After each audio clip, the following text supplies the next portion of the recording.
And now please pray with me. May the words of my mouth and the meditations of all our hearts be acceptable in your sight, O God, our rock and our Redeemer. Amen.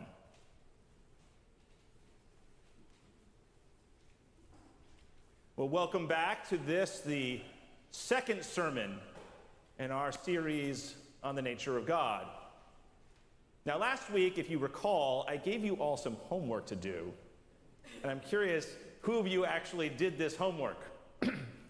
That is, I wanted you to take time to think about and potentially even write down what your views were on God. Now, I'm not going to test you here or put you in sort of church version of detention if you don't have it with you. Now, last week, for those who weren't here, what I brought up last week was when we're thinking about the concept of God, the first thing you have to say is that this concept matters. It matters in your life. It does matter whether God is real. If God is real, that has huge implications for how you should live your life and what you should be doing. But it also depends on what kind of God you believe in. There are different kinds of God, different attributes of God that people historically have assigned to God, and depending on where you fall on that has implications for how you live your life. And then I brought up three potential problems that are often mentioned whenever the concept of God comes up. First problem is this whole sense of the fact that, oh, God is just a projection. It's just a matter of wish fulfillment. After all, the concepts of God have evolved over time just to explain things that humans at the time can't explain. How can you possibly believe in this present age? Or a second problem, and that is, well, the world seems to function just fine without your hypothesis of God. Why bother? Where's evidence for God after all? And then the third problem that I brought up, for many people the most difficult, and that is the so-called problem of evil, where if you have a God who is all-powerful, all-knowing, and all-good, why is there such evil in the world? There must be something wrong with your God. So with that introduction, now we get to delve into the next part of this. In Christian theology, there are two basic approaches to answer this question of God, one of which I will address this week, and one of which in 2 weeks. And before we begin addressing the issue this week, there are a few preliminaries that I need to get out of the way. The first is that since the late 18th century and the writings of Immanuel Kant, there has been an acknowledgement of what's known as like the subject-object divide. In other words, you are a perceiving subject. Everything that you experience in the world is through your subjective lens. There is no way to get outside of your subjectivity to find objective truth. It's simply not possible. So for instance, let's say you look at a color and you're like, oh, that's red. And someone else is like, yes, that's red. You have no way of knowing what they see as the same thing. After all, they may be colorblind. It's the classic Matrix problem. Who here has seen the great movie, The Matrix? There we go. There should be a lot of hands up there. Well, in The Matrix, the whole thing about The Matrix is that humanity is actually hooked up to these virtual reality machines in their brain. And people, the reality that they think they live in is not actually reality, but actually a virtual reality. And it brings up the point that you don't know whether or not you're in the Matrix right now. You could be. So what this means is that if someone has an experience that is true to them, and other people have experiences that are true to them, it's very difficult for you to then turn around and say that experience is not valid or not true, because their subjective reality might be different than yours. Another thing to bring up is that there are many ways of knowing. So one way of knowing, obviously, is through scientific exploration. The scientific method, you have a hypothesis, and you test that hypothesis in certain ways to come to certain conclusions. That's one way of knowing. But there are obviously other ways of knowing in this world. For instance, what is beautiful? How do you know what is beautiful? That actually changes based on time and culture as well. But if you were to ask someone, they could tell you that is beauty and might give you reasons for it. We come to know things in different ways. How do you describe what is love? Now, whenever we're talking about God, one thing you have to bear in mind is that by any definition of God, God is not an object alongside other objects. God is something that is wholly other. So therefore, as we're describing God, there's a certain amount that we just will never be able to know by the very nature of who God is. So for those people who want to put God in a test tube, it's like, I'm sorry, God does not function that way. Last week I talked about Bertrand Russell's famous orbiting teapot example. If you recall, Bertrand Russell, this famous mid-20th century atheist, said, you can say that there's an orbiting teapot. I can say there's an orbiting teapot around the earth, and you can't disprove it, but I can show that it's pretty unlikely. And that was his analogy for beliefs on God. The problem with Russell's analogy is that God is not a teapot. God is in fact nothing like a teapot. God is not an object. A better analogy might be, let's say you're an ant. What is an ant's perception of a human? Only from the subjective nature of antness. There's going to be a certain issue in talking about that. So it's worthwhile laying out some of these preliminaries about how we know what we know. So given that, this first approach, the father of this first approach, known as the liberal approach, not politically, theologically, the father of the liberal approach to talking about God is a German. There's a lot of Germans in theology, and his name is Friedrich Schleiermacher. It's a great one to write down. I know in your church bingo card, you're like, oh, I bet today will be about Friedrich Schleiermacher. So Schleiermacher was responding, he was writing in the early 1800s in Berlin, and he was responding to the Age of Reason, the Age of Enlightenment, these deists, these people who make a watchmaker God, where you have a complete system that's wholly contained, and where is this God? It's not necessary. And also during that time period, there were a lot of people like Voltaire and others who were critiquing doctrine and dogma. And Schleiermacher's point was, he's like, listen, don't start with doctrine or dogma. Those are human creations. What you have to start with is whatever the first datum point is, which is the experience of God. That's where you begin. If you want to learn about religion, begin with that perspective. You have to start there. And so that is the first approach in talking about God. You begin to examine what are those experiences that people have labeled as divine, and then extrapolate from there where that leads you. So Schleiermacher told people at the time, that's what you need to focus on. What is your experience of God? What does it look like in your life? What has it been? How would you talk about it, and what implications does that have? Now for Schleiermacher, and I'll list a few different experiences. I get a good race through theology. You can take notes, by the way. Schleiermacher talked about God as the feeling of absolute dependence. The experience of the feeling, as he would say, of absolute dependence. So there are certain things, when you exist in the world, there are certain things you're dependent on, and you also have a certain sense of freedom. But there are moments in your life where you feel just absolutely dependent on something that is transcendent. This might strike you when you're out in nature, and you all of a sudden have this feeling of absolute dependence on something that is beyond you.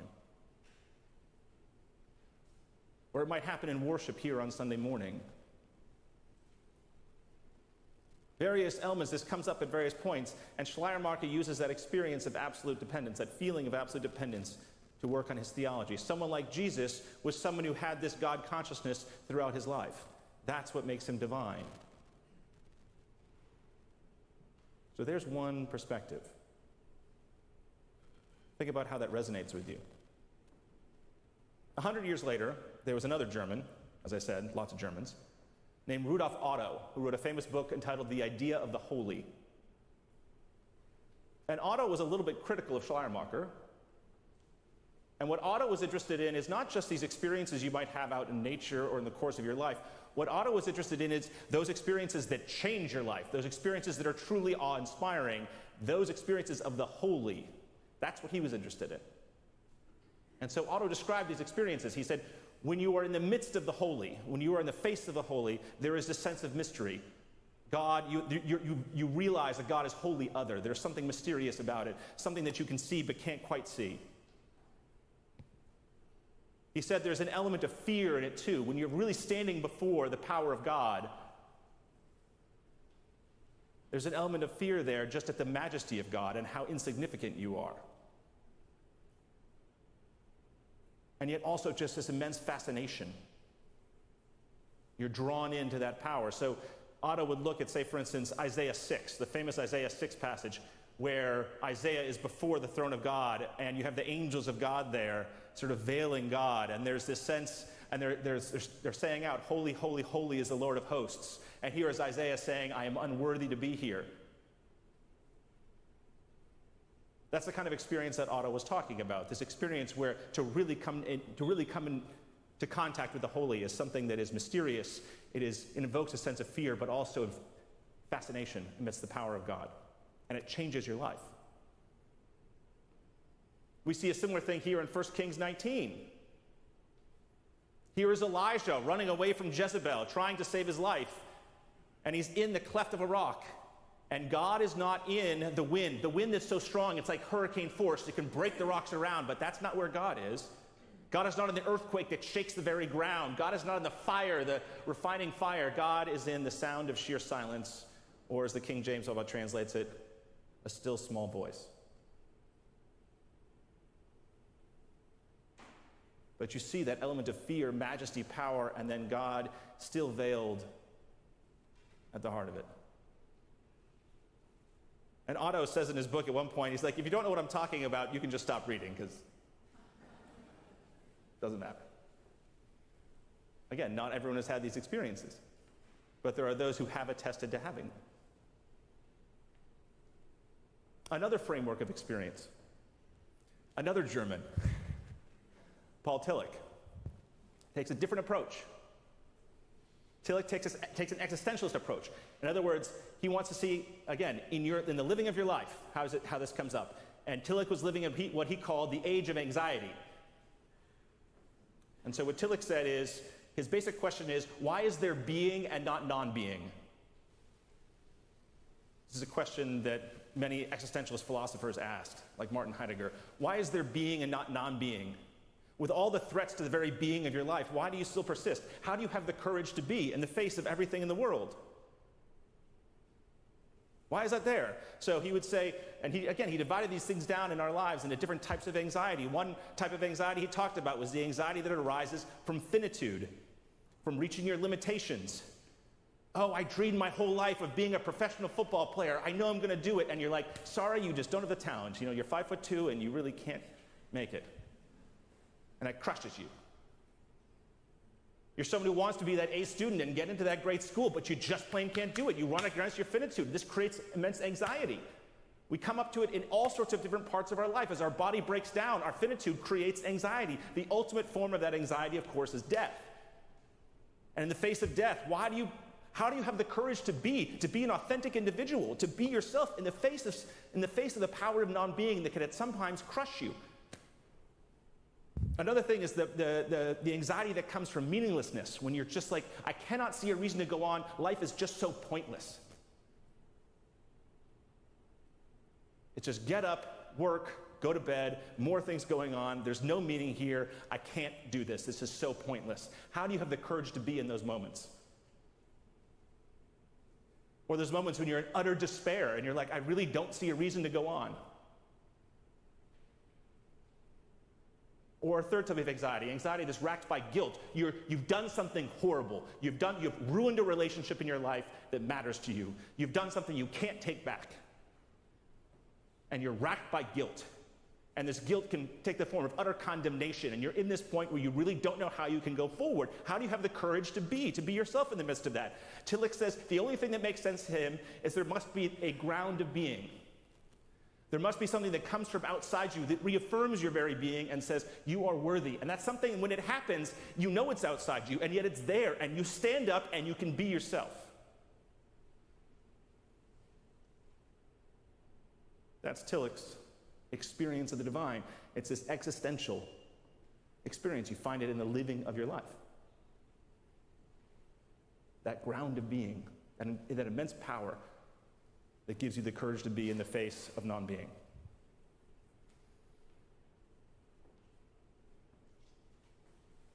There are other things too, other ways of describing experiences of God.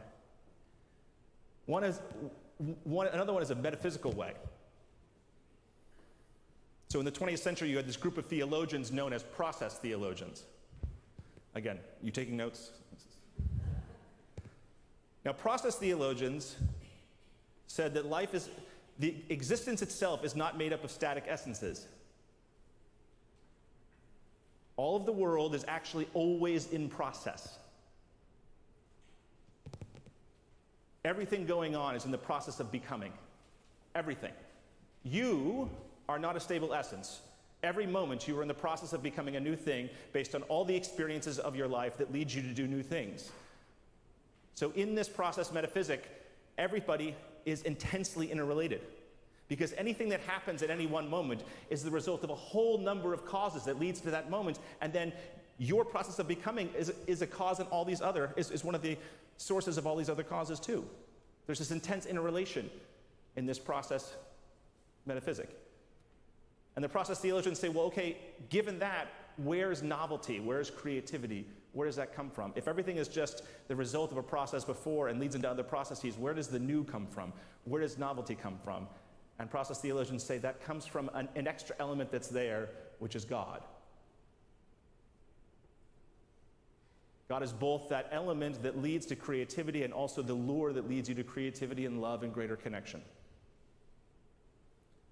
So the experience for God, for process theologians, would be when you feel the divine, when you share power with someone as opposed to power over someone. I'm sure you've had that experience. Or when you create new connections. Or when you do something out of compassion and love. There's something that resonates deeply, and that is that lure of God in the midst of the process of becoming each moment. And the final one, again, this has to end at some point, so final one, is largely dependent on a Hindu perspective, an Eastern perspective. And this is one that says that, yes, you might have different gods and things that are around, but encompassing everything is Brahman, is this sense of the ultimate reality of things that's grounded in love. Indeed, everything that happens is within the confines of the idea in the mind of God, in the mind of Brahman. And when you get caught up in the little things of life, you're not seeing the oneness that's there. These great Eastern mystics talking about the experience of God is that sense of realizing the true unity of things. To experience that is to experience God. Look at all these fun things you get to think about on a Sunday morning. So much better than watching a news program. So, these different viewpoints answer the problem of God I talked about earlier. These notions of God are not new. They go back thousands of years in the Hindu tradition, in the Christian tradition, in the Hebrew tradition. These senses of, God as a feeling of absolute dependence, God as, again, this mysterious, incredible, interaction, and the idea of the holy, God as this sort of ground of being that gives you the courage to be, God is that sense of linking us together and leading us to love, God is this all-encompassing oneness to all that is. These things are not new. And you can look and say the text from last week about genocide and say, that's just not God. They just didn't understand that. They hadn't experienced God. Because if they did, they would not have written those things. And it also doesn't set up a thing of you've got nature and you've got God above. God is infused in the natural world, in the natural order of things. There's not a supernatural and a natural, and God comes down to pick winners and losers. These different systems solve a problem of evil. Like you look at the Hindu system, and the Hindu system is like their nature just is. It functions. There's a certain degree of just acknowledging the fact and having some sort of distance from that. Things come, things go. People live, people die. Bad things happen, but they're all encompassed within this reality of Brahman.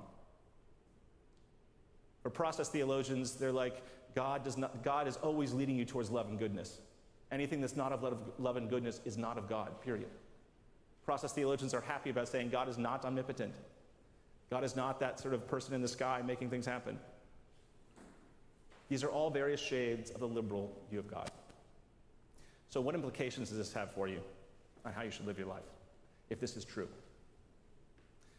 Last weekend, when I was driving back from the wedding that I was doing on Cape Cod, I listened to a podcast with Ram Dass, the American mystic Ram Dass. Some of the older folks here might have listened to a lot of his things. I don't think he's too popular with younger folks now.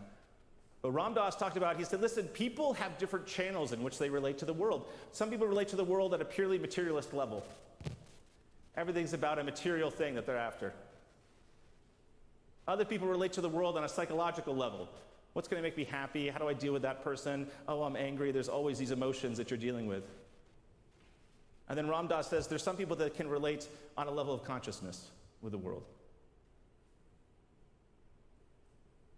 They can see the material, see the psychological, but they can relate to the world on just a whole other channel.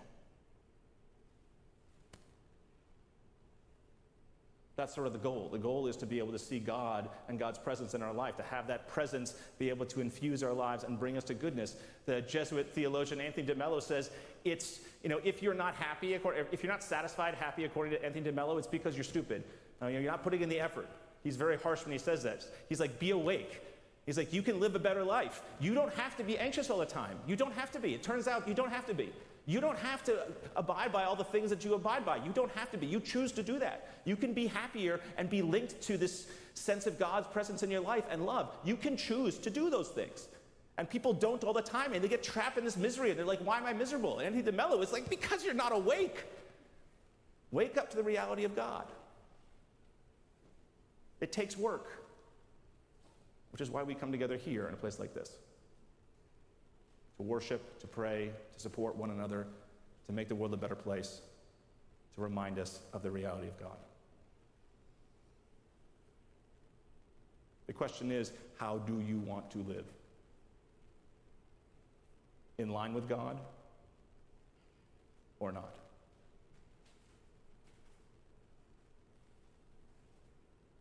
So there's one approach. God. Now, I will say that there are those who do critique this approach, the liberal approach, the approach from experience, particularly critics within Christianity, and in 2 weeks' time, you'll get a chance to hear what they say.